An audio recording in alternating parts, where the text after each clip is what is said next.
Even before your first career day in school, you knew you wanted to be a Major League Baseball player. You crushed the ball off a tee, dominated Little League. Fast forward to high school, and you can do it all on the diamond. The road to the show should be a breeze, right?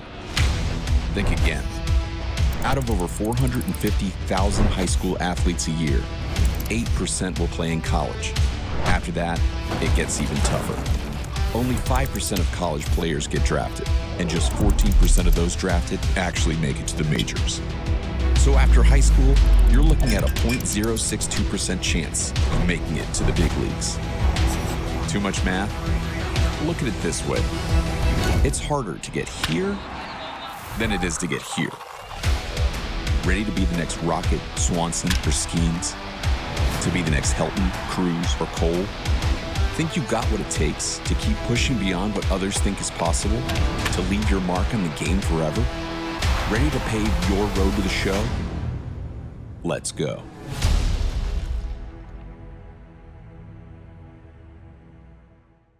All right, so we're back and ready to dive deep into another topic. Yeah, always excited for these deep dives. Me too. And this one, I think this one's really going to be fun. I mean, we're talking about high school baseball, like legendary high school baseball players. Oh yeah, some of the names that like still just, you hear them and you think of high school even before you think of their MLB career. Totally. I mean, they were just that good, like transcendent talents. You know, we're going to get in some of the specifics here. We got a whole bunch of articles.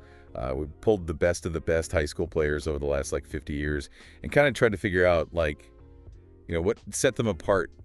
You know, what made these guys special? Yeah, what made them go from like good high school player to like legend status? Exactly. And it makes you think, right? Like, what are those qualities? Like, what separates a guy who's just really good in high school from a guy who becomes, you know, a household name? Right. It's like you see flashes of brilliance at that level all the time, but what makes these guys different? Totally. And the articles we found, they kind of break it down into a few different things that we're going to look at. Okay, sounds good. First off, the numbers, like the stats, the kind of numbers that make you like do a double take. You know what I mean? Yeah, like the out of this world stat. Exactly. Like batting averages that are just crazy high ERAs that are practically non-existent. And we're talking like, you know, a pitcher racking up 842 career strikeouts. Whoa, okay. That's a lot of strikeouts. Right. It's insane. Like you don't see that every day, even in the pros. Exactly. And at that age, it really does suggest that there's something special going on. Right. It's not just a fluke. It's like these guys were dominant. Yeah, they're operating on a different level. Then you've got the record breakers, the guys who didn't just have a good season, they etched their names in the history books, you know? Right. The guys who set records that are like still talked about today. Totally. Like imagine a high schooler homering in 7 straight games. Wow. I know, right? Yeah. That's the kind of stuff that people remember forever. It's like a mark of just how dominant they were, that they could achieve something like that at that age. And we can't forget about team success too. High school ball. It's a team sport. These guys who lead their teams to championships perform under pressure when it matters most. That's huge. Yeah, absolutely. It shows they can elevate their teammates and really make an impact on a team. It's a sign of leadership too, you Well, know? they're not just playing for themselves, they're leading their team to victory. And then there's the accolades, you know, those official stamps of approval. Yeah, like being named Gatorade Player of the Year or an All-American. Exactly. Gary Sheffield, a name everybody knows. I mean, he won the National Gatorade Award back in '86. These awards, you know, they help us kind of identify the guys who are consistently at the top of their game. Yeah, it's like an objective measure of their talent based on the opinions of scouts and experts who've seen them play. And then finally, and this is a big one, the phenomenon factor. Okay, so what's that all about?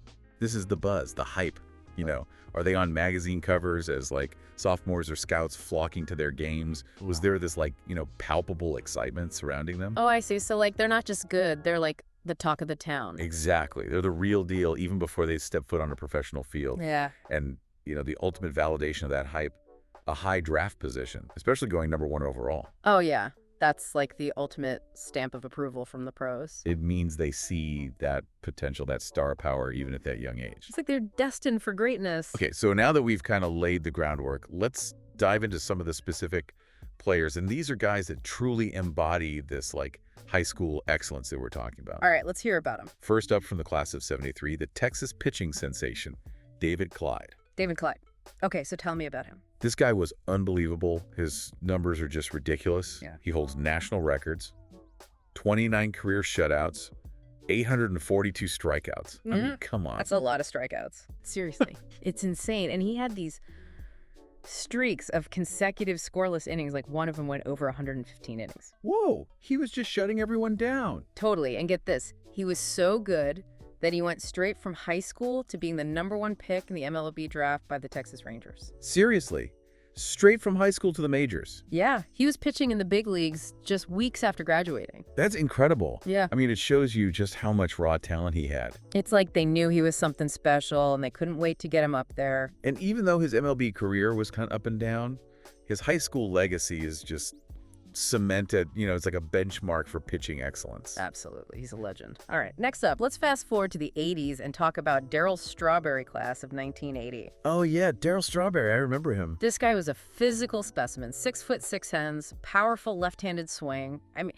people were comparing him to Ted Williams even back then. Wow, that's high praise. And there was this scout who said that Strawberry was the best player he had seen in 30 years. Seriously? Mm-hmm. 30 years, that's saying something. Right, and he was featured in Sports Illustrated when he was still in high school. So he was already getting national attention. Oh, yeah. The hype was real, and he lived up to it. He was the #1 pick in the 80s draft.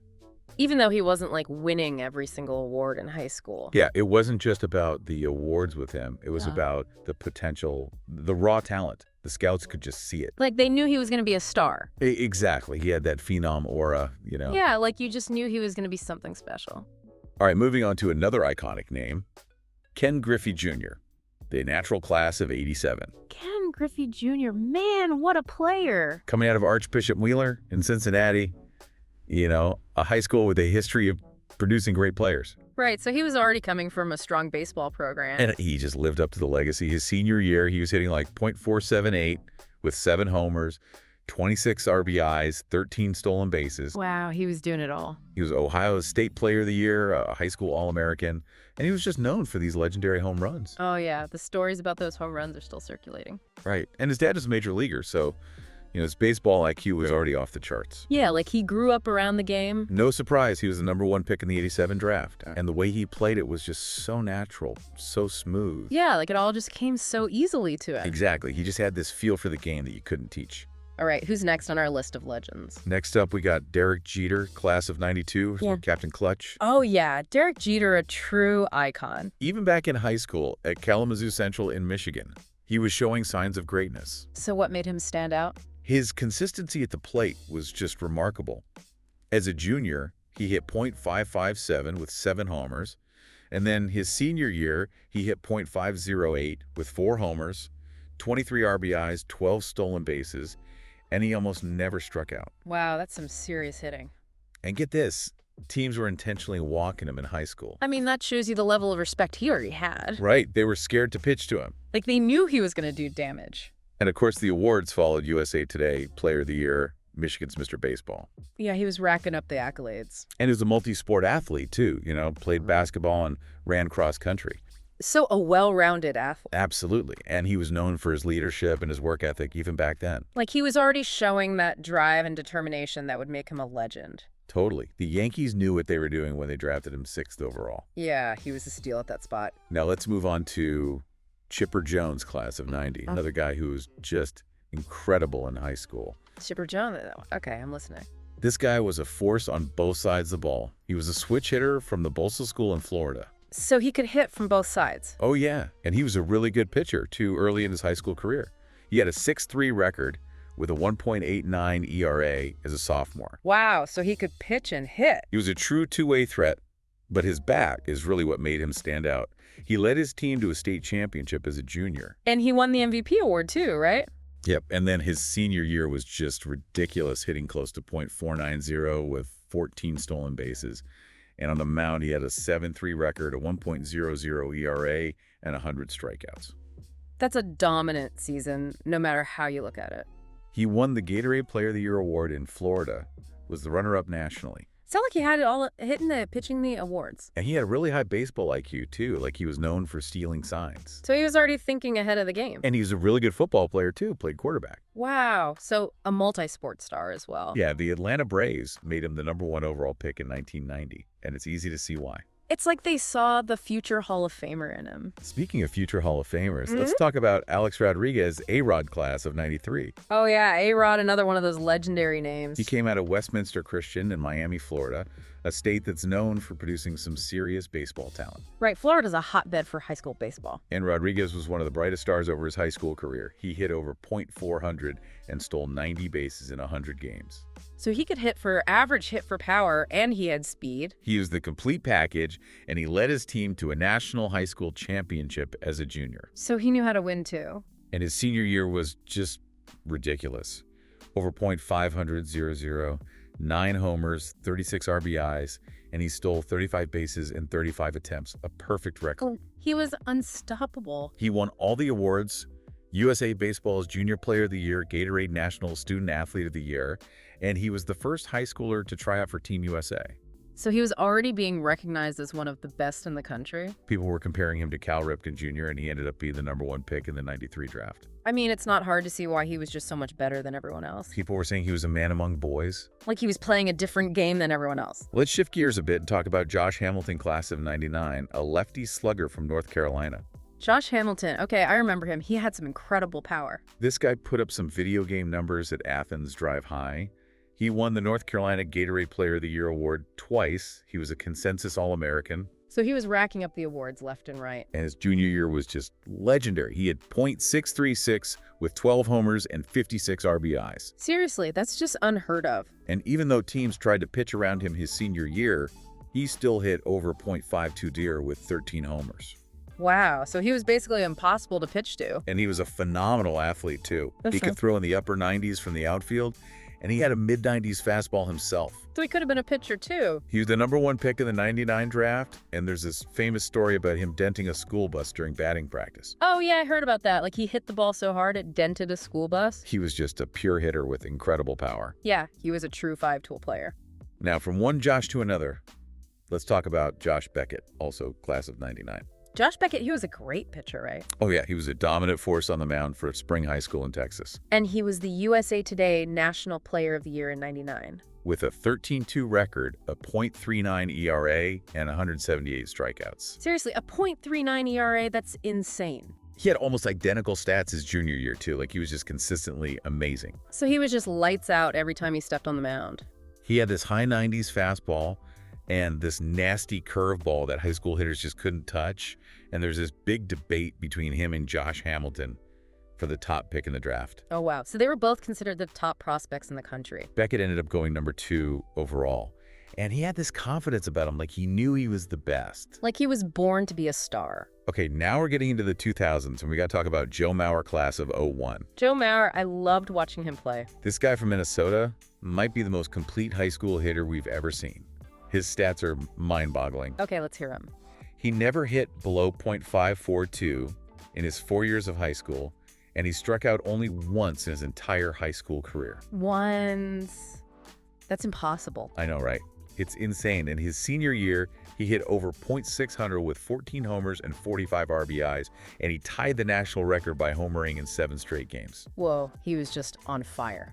And get this, he was also a star quarterback in football, and he could throw the ball like 60 yards. So he could have gone pro in 2 sports. He won the Gatorade National Player of the Year in baseball and USA Today's National Player of the Year in football. So a true 2-sport star. Yeah, and he was known for being a really humble guy, a hard worker, just a great teammate. Like he had the talent and the personality to be a superstar. And his hometown team, the Minnesota Twins, drafted him #1 overall. It's like a fairy tale story, you know? Local kid becomes a star. All right, next up, another dominant pitcher, Clayton Kershaw, class of 06. Oh, yeah. Clayton Kershaw, one of the best pitchers of our generation. Even back in high school at Highland Park High in Dallas, he was incredible. So what kind of numbers was he putting up? His senior year, he went 13-0 with a .77 ERA and 139 strikeouts in just 64 innings. Oh, that's just dominant. He was the USA Today National Player of the Year, and he threw a perfect game in the playoffs, striking out all 15 batters he faced. Wow, a perfect game in the playoffs. That's incredible. And he hit a grand slam in that same game. So he could rake too. He had a mid-90s fastball and this devastating curveball that just buckled knees. It sounds like he was unhittable. He was known for his work ethic, his poise on the mound, and he was the first high school player taken in the 2006 draft, going 7th overall. So even though he wasn't the #1 pick, he was still highly sought after. Absolutely. And he really set the bar for high school pitchers, you know? Yeah, like when you think of a dominant high school pitcher, Kershaw's name is right there at the top. All right, a few years later, we have Mike Trout, class of '09. Mike Trout, another one of the best players in the game today. This guy is a legend in his hometown of Millville, New Jersey. They call him the Millville Meteor. Okay, so what made him so special? He set the New Jersey state record for home runs in a season with 18 his senior year. Whoa, 18 homers. That's a lot of power. And he hit over .531 with 45 RBIs and 49 runs scored. Teams were intentionally walking him. So he was already that feared. He was a Max Preps All-American and the State Player of the Year. So the accolades were there. And even though he didn't have as much national hype as some of the other guys, his talent was undeniable. Like he was a hidden gem. He was a five-tool player. And there's this quote from an opposing coach who said that Trout was the best player he'd ever seen and that he had never seen anyone with his combination of speed and strength. Wow, so he was already turning heads. The Angels drafted him 25th overall, which in hindsight seems like a steal. Oh yeah, for sure. He was a late bloomer, but he turned into a superstar. And get this, in his senior year, he hit for the cycle and threw a no-hitter. Wow, so he could do it all, pitching, hitting, everything. He was just a special player. Okay, we've covered a lot of ground. Who's our last player? Our last player is Bryce Harper, class of 2010. And his story is a little unique because he only played 2 seasons of high school baseball. 2 seasons? How come? Well, he was just that good as a sophomore.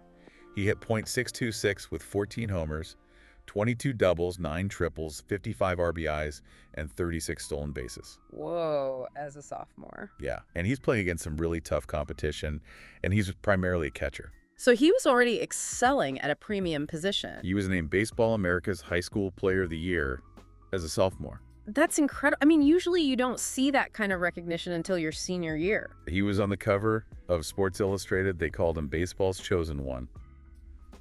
People were comparing him to LeBron James. So he was already being hailed as a generational talent. And there's a story about him hitting a home run in a derby that went over 500 feet. Wow, 500 feet. That's just ridiculous. He ended up skipping his last 2 years of high school and went straight to the MLB draft where he was the #1 overall pick. So he basically went from high school sophomore to instant millionaire. He was only 17 years old and he was already a professional baseball player. It's like he was born to play the game. So as we look back at all these amazing players, what are some of the common threads that run through their stories?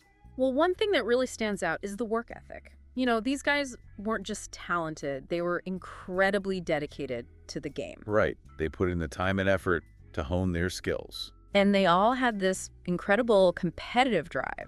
They wanted to be the best, and they were willing to do whatever it took to get there.